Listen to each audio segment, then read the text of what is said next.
Hello hello.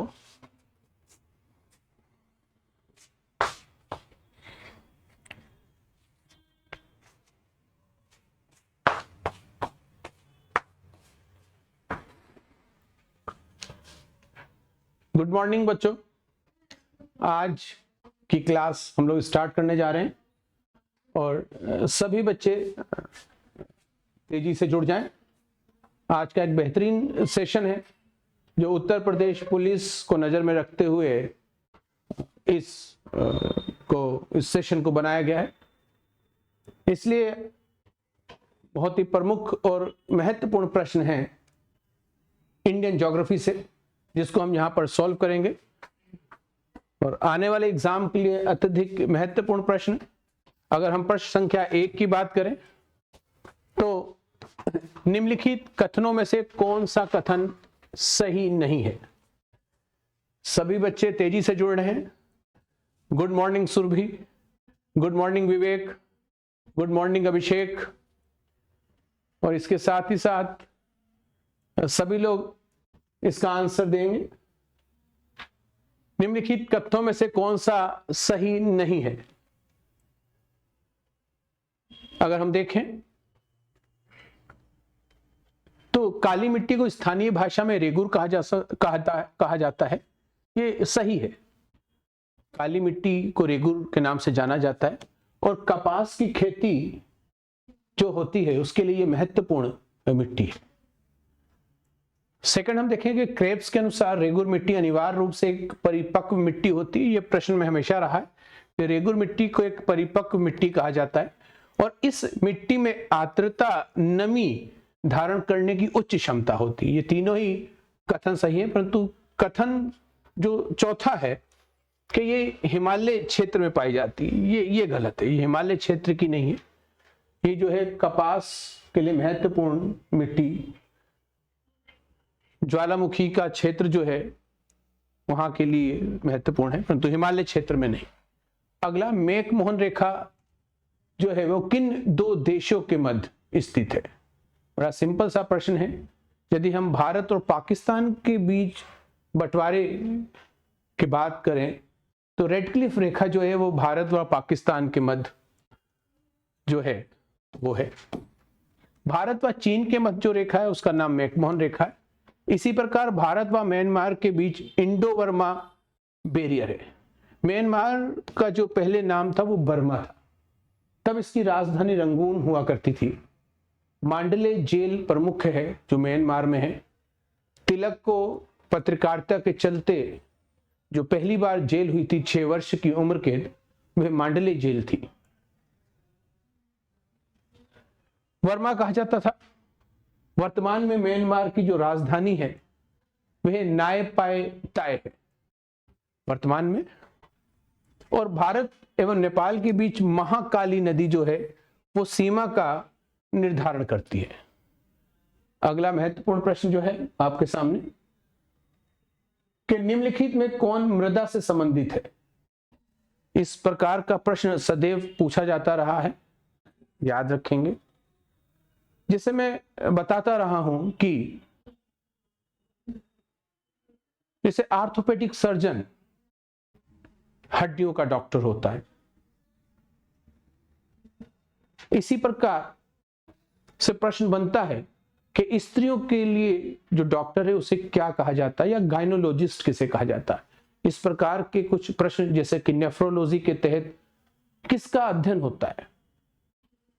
इसी प्रकार से हम देखें कि मृदा से संबंधित जो है वो इडेपिक है। जैसे हम टोपोग्राफी की बात करते हैं तो स्थल पर जो आकृतियां हैं उसके अध्ययन की अगर हम बात करें तो टोपोग्राफी कहते हैं।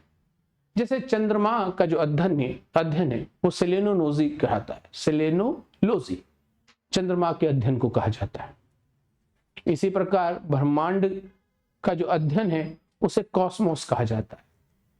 अगला प्रश्न जो आपकी स्क्रीन पे है देखेंगे और जल्दी जल्दी से मुझे सभी बच्चे आंसर देते जाएं। अगला प्रश्न है, भारत के निम्नलिखित नदियों में कौन पश्चिम घाट से नहीं निकलती है। फिर यहां प्रश्न देखेंगे कि नहीं निकलता कह रहा है। अगर हम ऐसे भारत की बात करें तो ये उसका वेस्टर्न कोस्ट है, पश्चिमी घाट, और ये पूर्वी घाट है। जो पश्चिमी घाट से निकलेंगी वो बंगाल की खाड़ी में गिरेंगी, और जो इधर से निकलेगी वह अरब सागर में गिरेगी। इसीलिए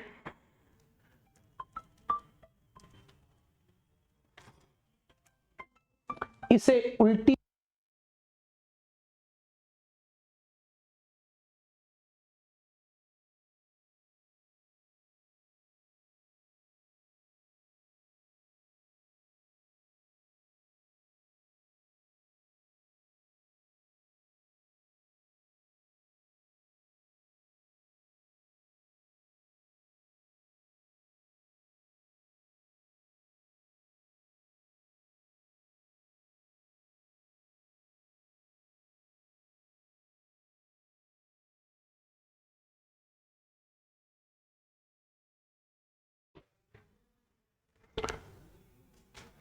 तो हम देखते हैं कि जब हम उल्टी बहने वाली नदियों की बात करते हैं तो नर्मदा, माही, ताप्ती को कहते हैं, और इस प्रकार आंसर यही बनेगा। पश्चिमी घाट से नहीं निकलती है। गोदावरी पश्चिमी घाट से निकलती है, बंगाल की खाड़ी में गिरती है। कावेरी पश्चिमी घाट से निकलती है, बंगाल की खाड़ी में गिरती, और कबाम भी पश्चिमी घाट से निकलती है और बंगाल की खाड़ी में गिरती है। जैसे महाराष्ट्र के नासिक जो है वहां पे त्र्यंबकेश्वर से गोदावरी निकलती है, पश्चिमी घाट के ब्रह्मगिरी से कावेरी निकलती है, और केरल का पार्ट जो है पश्चिमी घाट का, वहां से कबाम नदी गिरती निकलती है, और सब की सब बंगाल की खाड़ी में गिरती है, और जो अरब सागर में गिरती है उसे हम विपरीत बहने वाली नदियां कहते हैं। अगला है निम्नलिखित युग्मों में कौन सही सुमेलित नहीं है, मैच करें और कौन सा सही नहीं है। जब हम बात करते हैं शिपकीला दर्रा, और बच्चों ला मीन्स होता है दर्रा, पासेस, पहाड़ को काट कर जो रास्ते बनाए जाते हैं पहाड़ से, उसे हम ला कहते हैं या दर्रा कहते हैं। नाथुला दर्रा जो है वो मेघालय में नहीं है, वो सिक्किम में है, और सेवन सिस्टर्स की यहां बात करते हैं उसमें सिक्किम नहीं आता है, और सभी का मिलान सही है। जोजिला दर्रा जो है वो जम्मू कश्मीर में है, शिपकीला दर्रा हिमाचल प्रदेश में है। बहुत बार प्रश्न आया माना दर्रा कहाँ है, वो उत्तराखंड में, और बनिहाल दर्रा जो है बड़ा महत्वपूर्ण रहा। अच्छा, दर्रा जो है वो इधर से उधर गुजरता है तो दो स्थलों को भी जोड़ता है। दो तरह के प्रश्न दर्रों से बनते हैं, एक तो किसको किससे जोड़ता है, जैसे कहा बनिहाल दर्रा जो है जम्मू को श्रीनगर से जोड़ता है, और ये भी पूछा जाता है कि वो किस पर्वत से होकर गुजर रहा है। अगला प्रश्न, भारत का सर्वाधिक गहराई वाला बंदरगाह कौन सा है। सीधा सीधा अगर यह प्रश्न आए कि भारत का सर्वाधिक गहराई वाला बंदरगाह कौन सा है, तो विशाखापत्तनम कहेंगे हम, परंतु इन चार ऑप्शन से अगर हमको देखना पड़े तो पारादीप पर हम टिक लगाएंगे। निम्नलिखित में से कौन सा विशालतम हिम नदी है। ग्लेशियर की बात यहां पर करी जाए तो विशालतम जो ग्लेशियर है वो सियाचिन है। इसके साथ ही बच्चों में स्पष्ट कर दिया है कि काराकोरम पर्वत से सियाचिन, गंगोत्री उत्तराखंड, इसी प्रकार सासाइनी जो दर्रा है वो काराकोरम से निकलता है जो ग्लेशियर है।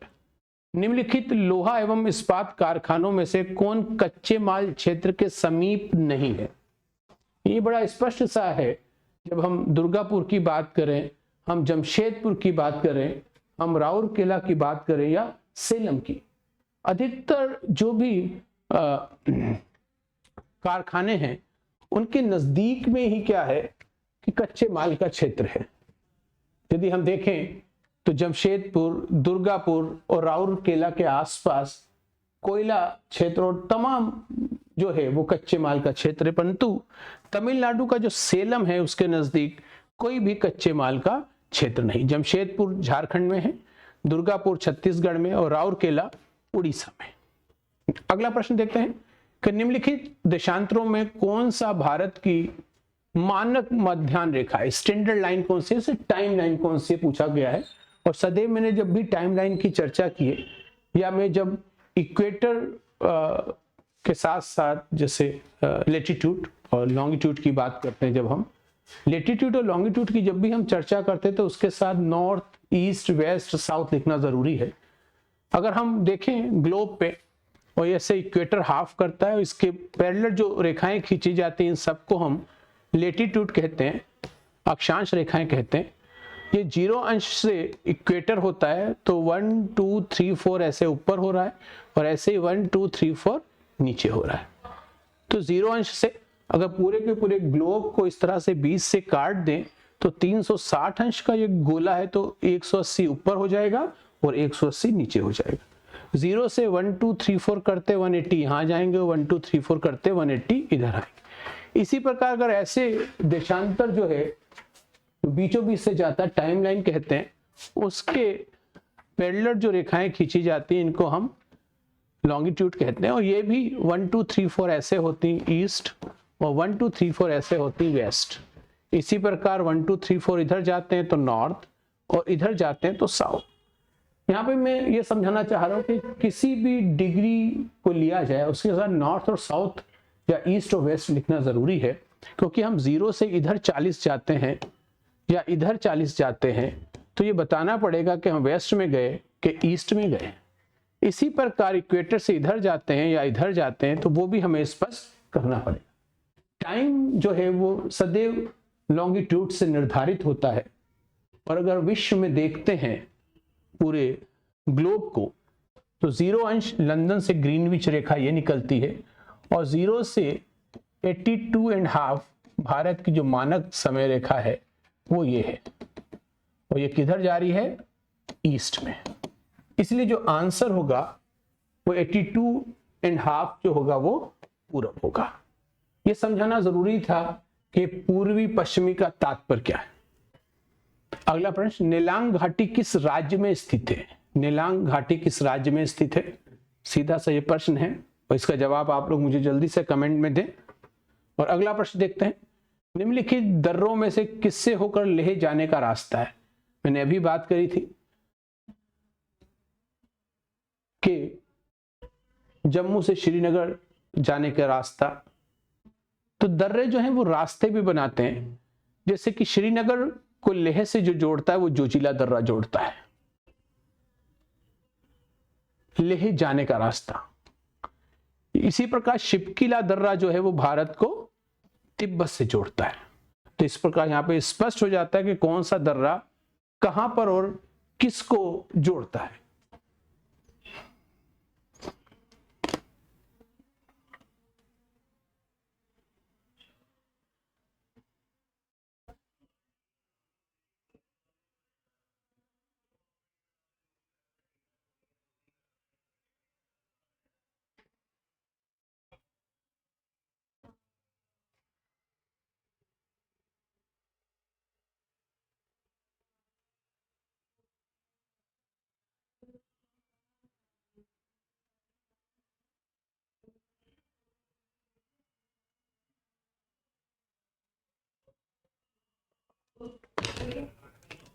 अगला प्रश्न बच्चे बताएंगे,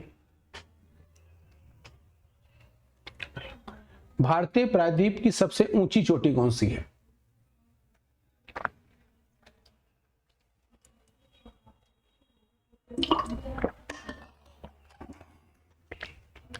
भारतीय प्रायद्वीप की सबसे ऊंची चोटी कौन सी है? प्रायद्वीप की अगर हम बात करते हैं तो भारत का वो हिस्सा जो पानी के अंदर है, इसी को हम पेनिनसुलर कहते हैं। तो ये बात इसने एरिया की कर रहा है, ना कि संपूर्ण भारत की कर रहा है। तो यहाँ पे अगर हम बात करें तो सबसे ऊंची चोटी जो है वो केरल के इडुक्की जिले में जो है वो अनाईमुडी है। और उसके बाद हम दोदा बेटा की बात करते हैं। निम्नलिखित में से किस राज्य में नलकूपों द्वारा सिंचित भूमि क्षेत्र सबसे अधिक है? तो उत्तर प्रदेश पहले नंबर पे, दूसरे में पंजाब, तीसरे में बिहार और चौथे पर हरियाणा। ये सीधे सीधे रटने वाला प्रश्न है, रट लेंगे इसको। नेक्स्ट, भारत में निम्नलिखित में से कौन सा राज्य देश का 70% से अधिक कॉफी का उत्पादन करता है? अगर हम विश्व में कॉफी की बात करें तो सेंटोस बंदरगाह को कॉफी पोर्ट कहा जाता है, जो ब्राजील का है। विश्व में सर्वाधिक निर्यात जो होता है कॉफी का वो सेंटोस बंदरगाह से होता है। सेंटोस बंदरगाह को हम कॉफी पोर्ट भी कहते हैं। इसी प्रकार भारत के कर्नाटक में न्यू मंगलोर को हम कॉफी पोर्ट कहते हैं। कर्नाटक के बाबू बुदान की पहाड़ियों में बहुत जबरदस्त तरीके से कॉफी का उत्पादन होता है, इसलिए यहां पर जो आंसर होगा वो कर्नाटक होगा। अगला प्रश्न देखते हैं कि भारतीय पर्यटन के स्वर्ण त्रिभुज में सम्मिलित कौन कौन से सिटी हैं। स्वर्ण त्रिभुज अगर आप देखेंगे मैप में उत्तर प्रदेश के, तो इस तरह से जो मैप है वो आगरा, दिल्ली और जयपुर का बनता है। ये जो क्षेत्र है वो भारत में जो है टूरिज्म के बेस्ट पॉइंट है। पूरे विदेश का एक बड़ा टूरिज्म जो है वो इन 3 जगहों पे तो अवश्य आता है, इसलिए इसको हम गोल्डन ट्रायंगल कहते हैं टूरिज्म का। अगला जो प्रश्न है कि भारत के पश्चिमी वेस्टर्न कोस्ट में मैदान के उत्तरी भाग को जिस अन्य नाम से भी जाना जाता है वह क्या है। पश्चिमी घाट जो है उनके कुछ नाम हैं। अगर हम इधर केरल से इधर वाला पार्ट है तो इसको हम मालाबार तट कहते हैं, और जो पूर्वी पार्ट है उसे कोरोमंडल तट कहते हैं। इसके ऊपर के तट को हम कोंकण तट कहते हैं, और इसके ऊपर का एक तट है इसे हम उत्तरी सरकार कहते हैं। इसको इस तरह से आप देख लेंगे, और मेरे दूसरे वीडियोस में इसको बड़ा स्पष्ट तरीके से पूरा का पूरा टॉपिक भी है। तो यहाँ पर जो प्रश्न बनता है वो जो बनेगा, भारत के पश्चिमी घाट की बात कर रहा है तो हम मालाबार तट या कोंकण तट को देखेंगे, क्योंकि यही इस साइड आ रहे हैं, और उत्तरी भाग को उत्तरी भाग को तो इस वाले को, तब प्रश्न का आंसर क्या हो जाएगा, कोंकण तट। अगला, तातीपाका तेल शोधनशाला कहां पर स्थित है। तातीपाका असम की अगर हम बात करें तो डिगबोई और नेहरकटिया। उत्तर प्रदेश में मथुरा जो है वो ऑयल रिफाइनरी है, और जबकि हम आंध्र प्रदेश की बात करें तो आंसर यही होगा, तातीपाका जो ऑयल रिफाइनरी है वो आंध्र प्रदेश में है। नेक्स्ट है, दक्षिण पश्चिम मानसून काल में निम्नलिखित स्थानों में से सबसे कम वर्षा कहां होती है। जब हम बात करते हैं दक्षिण पश्चिम मानसून की, तो ये केरल के तट से मानसून जो उठता है और वो हिमालय में आकर टकराता और तेज वर्षा करता है, परंतु केरल में सबसे कम वर्षा चेन्नई में होती है। अगला प्रश्न, निम्नलिखित में से कौन सा युग्म सही सुमेलित नहीं है। सही सुमेलित नहीं है, याद रखें, नहीं और है में कंफ्यूजन हो जाता है बच्चों। सुमेलित नहीं है। अगर हम सुमेलित की बात करें तो सरदार सरोवर बांध जो है वो नर्मदा नदी पर, ये तो बिल्कुल सही है। गांधी सागर बांध चंबल नदी पर है। नागार्जुन सागर बांध कृष्णा नगर में, पर तिलैया बांध जो है वो कोनार नदी पे नहीं है, ये बराक नदी पर है। इस प्रश्न के माध्यम से आप समझ जाएं कि इस तरह से भी प्रश्न पूछे जाते हैं, इसलिए बांध और नदी वाला जो है उसको जरूर याद कर लें और देख लें। आगे देखते हैं बच्चों, इसका आंसर दें। भारत की निम्न झीलों में से कौन जम्मू एवं कश्मीर में स्थित है। कौन सी। देखिए, जब कोलेरू की बात आ गई तो बड़ा क्लियर हो गया, ये आंध्र प्रदेश में है। और अंचार झील जो है ये तो बच्चों जम्मू कश्मीर में, हमीरसर गुजरात में है, और फूलझर झील है वो उत्तर प्रदेश में। तो इस तरह से झीलों को जरूर जान लें। तमाम और भी महत्वपूर्ण झील हैं, जैसे हम अष्टमुडी झील की बात कर रहे हैं तो केरल में है। वेम्बनाड झील जो है वो भी केरल में है। इसी प्रकार महत्वपूर्ण झीलें, लोकटक झील कहां पर है ये मुझे कमेंट बॉक्स में बताएंगे। आगे, कांडला निम्नलिखित में से किसके लिए प्रसिद्ध है। कांडला पोर्ट है, बंदरगाह है, और ये गुजरात का एक महत्वपूर्ण बंदरगाह है। और जब हम गुजरात के बंदरगाह की बात करें तो ये एक्सपोर्ट के लिए बहुत महत्वपूर्ण है, और एक्सपोर्ट क्षेत्र के लिए इसको मुख्य रूप से जाना जाता है। तो कांडला गुजरात का बंदरगाह। अगला, निम्नलिखित में से किस राज्य में टिन प्रमुख भंडार है। टिन का सबसे ज्यादा प्रमुख भंडार कहाँ है। असम में, जम्मू कश्मीर, छत्तीसगढ़ या पश्चिम बंगाल।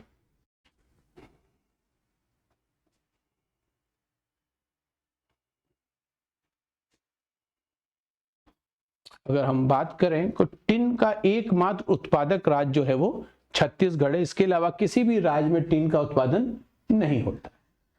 अगला जो प्रश्न हम देख रहे हैं कि निम्नलिखित नदियों में से किसको दक्षिण की गंगा कहा जाता है।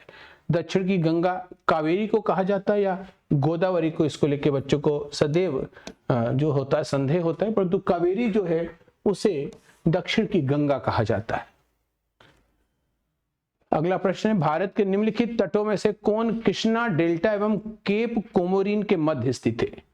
केप कोमोरिन की अगर हम बात करें तो कन्याकुमारी का केप कोमोरिन, और डेल्टा का क्षेत्र इधर है बच्चों। अभी हमने कोंकण क्षेत्र और मालाबार क्षेत्र की जो बात करी, कोरोमंडल की जो बात करी, तो डेल्टा से ये यहां तक की बात पूछ रहा है, इस तरह से घुमा के प्रश्न है, तब हम समझ जाएंगे ये कोरोमंडल की बात कर रहा है। अभी मैंने बताया था इधर मालाबार है, इधर कोंकण है और इधर उत्तरी सरकार है, तो ये तटों के नाम है। इस प्रकार से प्रश्न यहाँ पर क्लियर हो जाता है कि मालाबार का तट। अगला महत्वपूर्ण प्रश्न, निम्नलिखित में से कौन भारत में ज्वालामुखी द्वीप नहीं है? यदि हम भारत की बात करें, वॉल्केनो की बात करें, तो भारत का एकमात्र सक्रिय ज्वालामुखी जो है वो अंडमान निकोबार में बेरन द्वीप है। कि सीधा सीधा सा प्रश्न है, हमेशा के लिए आप लोग याद कर ले, प्रश्न आता रहता है। इसके अलावा विश्व में अनेक ज्वालामुखी हैं, हम कोटोपैक्सी की बात करें या अन्य की बात करें, परंतु भारत में एकमात्र ज्वालामुखी है वो बेरन द्वीप जो है वो अंडमान निकोबार में। अगला प्रश्न, भारत में आधे से अधिक सोयाबीन का उत्पादन कहां पर होता है? सीधा सीधा सा प्रश्न है कि मध्य प्रदेश में सर्वाधिक सोयाबीन का उत्पादन होता है। मध्य प्रदेश में सर्वाधिक सोयाबीन का उत्पादन होता है, और आंध्र प्रदेश की अगर हम बात करें तो तंबाकू का उत्पादन होता है। अगला, श्वेत क्रांति संबंधित है, फ्लड, ऑपरेशन फ्लड की बात करें या व्हाइट रिवॉल्यूशन की बात करें, तो श्वेत क्रांति की बात जो होती है वो दुग्ध से होती है, और पिंक क्रांति जो होती है वो मछली से होती है, झींगा से होती है। इस प्रकार से क्रांति वाले प्रश्न जो है बच्चे जरूर ध्यान कर लेंगे। और जैसे कि रजत क्रांति जो है वो अंडा उत्पादन से होती है।